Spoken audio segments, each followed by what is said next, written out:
Yo, what's up? Assalamualaikum warahmatullahi wabarakatuh. Ketemu lagi bareng gue Jara Katsuki di segmen Mari Kita Mencaci Kehidupan. Di segmen Mari Kita Mencaci Kehidupan hari ini kita bakal ngebahas soal nilai sejati dari uang tergantung sudut pandang. Sebelum kita mulai jangan lupa minum kopi dulu dan tetap santuy. It's a break time. Oke teman-teman semuanya, apa kabar kalian? Kisah ini adalah kisah soal uang. Karena sebelum-sebelumnya kita ngebahas soal bagaimana cara kita mendapatkan uang, bagaimana cara kita merubah mindset. Kali ini gue mau ngajak ke elu semuanya, bagaimana cara kita membuat sudut pandang soal uang. Kisah ini berawal di sebuah tempat di Jepang. Kisah ini berdasarkan salah satu film yang pernah gue tonton, tapi gue lupa judulnya. Nanti gue coba cari dan gue taruhlah di depan sini cover filmnya gitu.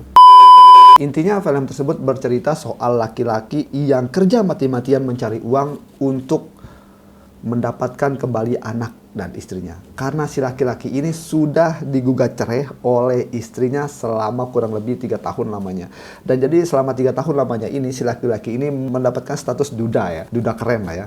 Tapi dia punya mindset bahwa dia ditinggalkan oleh anak dan istrinya karena dia miskin. Untuk itulah dia kerja keras selama 3 tahun ini. Tetapi kerja kerasnya selama 3 tahun ini tidak memenuhi ekspektasinya. Jangankan mendapatkan uang yang banyak, kebanyakan dia itu buntung. Jadi apa yang dia dapat itu hanya cukup untuk kebutuhan sehari-harinya dia. Dan akhirnya dia membuat spekulasi terbesar dalam hidupnya, dia membeli kupon lotre. Pucuk dicinta ulan pun tiba. Dan dia menang lotre. Kalian bisa bayangkan, selama hidupnya dia tidak pernah melihat uang yang begitu banyak. Dan tiba-tiba begitu dia menang lotre, dia mendapatkan uang sebanyak 34 miliar. Lu bisa bayangkan seorang laki-laki yang sepanjang hidupnya, jangankan 34 miliar, 1 miliar pun dia tidak pernah lihat. Dan akhirnya dia kaget dan bingung, uang itu mau diapakan.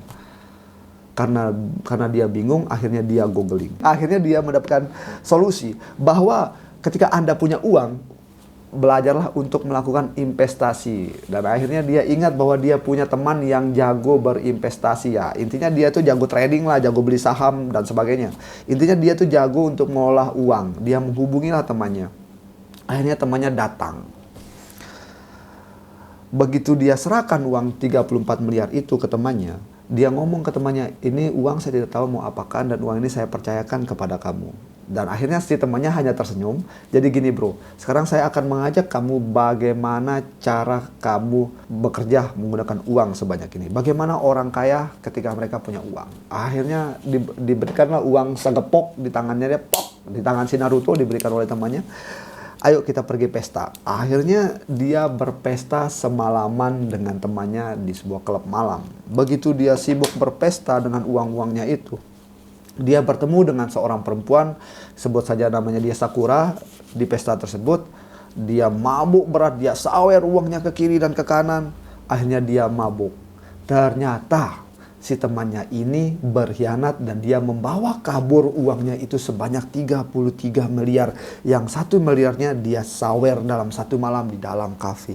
Begitu dia pulang ke rumahnya dan pagi hari tiba, dia sadar bahwa temannya sudah tidak ada lagi di rumahnya. Bahkan berangkas tempat dia menyimpan uang sudah dibawa kabur oleh temannya. Jadi intinya di rumahnya sudah tidak ada temannya, sudah tidak ada uangnya, dan temannya sudah kabur entah kemana. Dengan perasaan kalut dan bimbang, dia menarik nafas yang panjang, dia teringat anak istrinya. Bagaimana nasib gue? Gue niatnya uang ini mau gue kasihkan untuk anak dan istri biar mereka mau kembali menerimaku. Tetapi uangku sekarang sudah dibawa kabur oleh temanku. Dan dalam keadaan bimbang dan bingung, akhirnya dia teringat kalau dia bertemu dengan salah seorang di klub malam itu yang bernama Sakura. Dan akhirnya dia tuh mencoba menghubungi Sakura. Begitu dia ketemu dengan Sakura di salah satu tempat makan, akhirnya dia bercerita bahwa si temannya ini, si Sasuke ini membawa kabur uang yang dia miliki semalam sebanyak 33 miliar. Akhirnya si Sakura ngomong ke si Naruto, santai bro, aku banyak mengenal teman-teman akrabnya si Sasuke ini. Dan akhirnya dicobalah dihubungi teman-temannya si Sasuke ini satu persatu oleh si Sakura. Akhirnya dia datang ke salah satu temannya Sasuke, kita sebut saja temannya si Sasuke ini namanya Boruto. Akhirnya si Sakura dan Naruto ini memutuskan untuk ketemu dengan si Boruto. Begitu dia ketemu dengan si Boruto, ternyata si Boruto ini lagi sedang ada di salah satu arena pacuan kuda. Naruto ini menjelaskan soal perihal kedatangan dia menemui si Boruto tersebut. Dia bercerita bahwa si Sasuke membawa kabur uangnya sebanyak 33 miliar.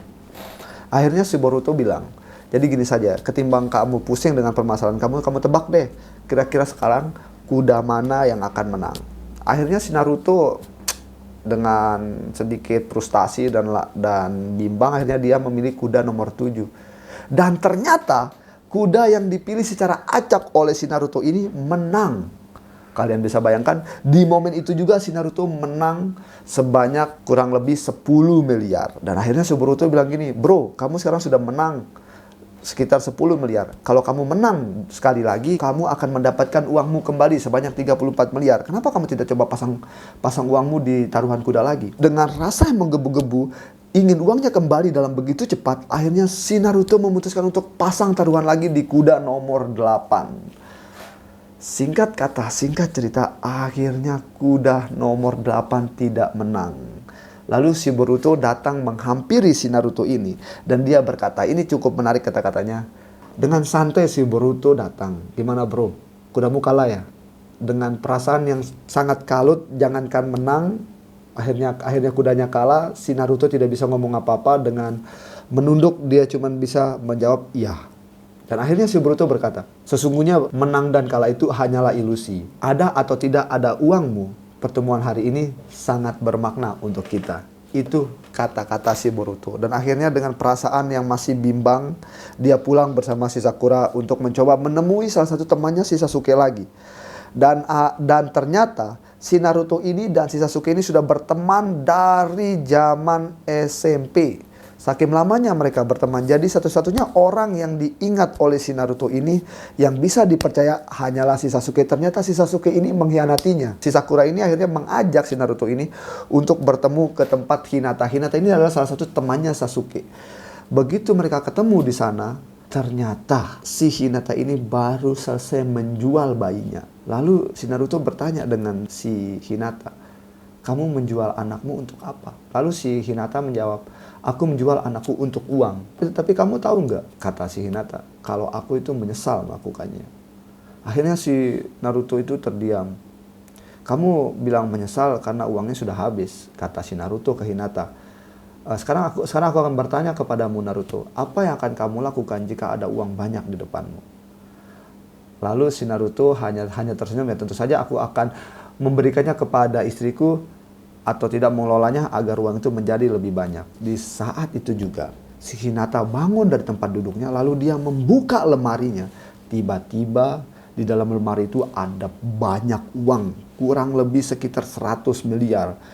Dengan perasaan yang takjub sekaligus tidak bisa berkata-kata, si Naruto hanya diam terbata-bata melihat uang itu jatuh dari dalam lemari.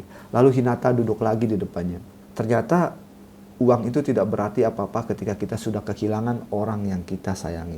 Si Hinata sampai detik saat itu, dari semenjak dia menjual bayinya, dia tidak memakai uang itu 1% pun. Yang ada hanya penyesalan di mata Hinata. Lalu si Naruto tidak bisa berkata apa-apa lagi. Akhirnya si Naruto pergi dari ruangan itu bersama si Sakura. Dalam perjalanan pulang, dia teringat dengan temannya si Sasuke yang membawa kabur uangnya. Dia teringat kenangan ketika menghabiskan waktu dulu di bangku kuliah bersama si Sasuke. Ketika mereka liburan ke luar negeri. Ketika mereka liburan ke luar negeri, dia teringat bagaimana pertama kali si Sasuke terinspirasi membuat toko online. Karena di momen dimana mereka belanja saat itu, si Sasuke belajar satu hal. Ternyata barang itu bisa berubah-berubah harganya tergantung kesepakatan. Bisa jadi saat ini barang yang ada di tempatku harganya 1 juta. Begitu barang ini pindah ke belahan dunia lain, barang itu bisa jadi 2 juta. Tetapi sesungguhnya yang bisa menentukan harga itu adalah kesepakatan dari kedua belah pihak. Meskipun saat ini saya sudah menaruh barang ini dengan harga 1 juta. Tetapi ketika terjadi negosiasi, maka nilai barang itu bisa berubah, kata si Sasuke. Itulah dia dasar-dasar kenapa dia terinspirasi untuk menciptakan toko digital marketing yang seperti yang banyak kita lihat saat ini, di mana kalian sering belanja seperti Tokopedia dan sebagainya. Orang kan sibuk tawar-menawar itu sampai deal. Sembari dia mengingat perjalanannya, akhirnya dia itu terlelap di atas kereta. Dalam perjalanan pulang, tiba-tiba si Sasuke ada di samping si Naruto. Sembari tersenyum kaget, si Naruto berkata, "Kamu kemana aja membawa uang itu?" Lalu si Sasuke membuka tasnya dan menaruh di atas pahanya Naruto. "Bro, uangmu tidak aku sentuh walaupun sepeser pun. Aku hanya mengujimu. Karena di zaman saat ini, tidak semua orang akan mengingat sahabat-sahabatnya ketika mereka punya uang." Ternyata selama ini si Sasuke ini hanya menguji si Naruto seberapa baiknya si Naruto ini terhadap si Sasuke. Dan akhirnya si Sasuke mengembalikan uang itu dengan perasaan tersenyum dan bahagia. Akhirnya si Naruto ini memeluk uangnya sekeras mungkin agar uangnya nggak dicuri orang lagi mungkin. Akhirnya dia turun kereta, lalu dia menaiki taksi, dia pergi ke rumah mantan istrinya. Begitu dia sampai di rumah mantan istrinya, dia menjatuhkan uang segepok itu di depan istrinya. Lalu dia berkata, "Maukah kamu kembali menikah denganku?" Kamu tahu apa yang dijawab oleh istrinya? "Aku tidak menceraikanmu karena kamu tidak punya uang. Aku menceraikanmu karena kamu terlalu fokus mencari uang hingga kamu tidak punya waktu untuk menghadiri acara balet anakmu." Di momen itu si Naruto lalu tertegun dan dia baru sadar bahwa di tahun-tahun ketika mereka masih pacaran, di tahun-tahun awal mereka menikah, seberapapun uang yang dia miliki, dia tetap bahagia tanpa punya uang yang banyak. Dan akhirnya dia baru sadar bahwa uang yang banyak itu tidak akan mampu membelikan kebahagiaan untuk istri dan anaknya. Bahwa uang yang banyak itu tidak akan mampu mengembalikan teman-temannya. Bahwa uang yang banyak itu tidak akan mampu mengembalikan anaknya yang telah pergi, bahkan rekan-rekan kerjanya. Dan akhirnya dia sadar bahwa yang sesungguhnya yang dia inginkan bukanlah uang, tapi melainkan kebahagiaan. Oke teman-teman semuanya, gimana? Ini pertama kali gue cerita alur film yang begitu panjang, karena ini film lama yang gue tonton. Intinya di film tersebut mengajarkan kita bahwa uang itu tidak akan mampu membeli kebahagiaan apapun. Dari sudut mana kita akan melihat? Dari sudut orang yang sudah punya uang. Kalau kita ngomong dari sudut pandang orang yang tidak punya uang, mereka akan beranggapan uang itu mampu membeli segalanya. Tapi mereka lupa, dalam proses mereka mencari uang ini banyak orang-orang yang ditinggalkan. Seperti teman, sahabat. Begitu mereka kaya, baru mereka sadar bahwa mereka telah merasa rapuh, bahwa mereka merasa tidak punya teman lagi. Dan disitulah mereka sadar bahwa orang-orang di sekelilingnya hanya datang karena dia punya uang. Begitu dia tidak punya uang, dan akhirnya dia sadar bahwa orang-orang itu datang karena uang. Kira-kira mau teman-teman semua yang mana? Apakah uang itu baik? Apakah uang itu tidak baik? Tergantung bagaimana cara kalian menyikapinya. Intinya, kalau kalian benar-benar ingin menemukan kebahagiaan, bukan dengan uang. Tapi kalau kalian ingin membeli kebahagiaan, gunakanlah uang. Tapi kalian tahu, kebahagiaan itu hanyalah kepalsuan. Saya, Diara Katsuki. Assalamualaikum warahmatullahi wabarakatuh.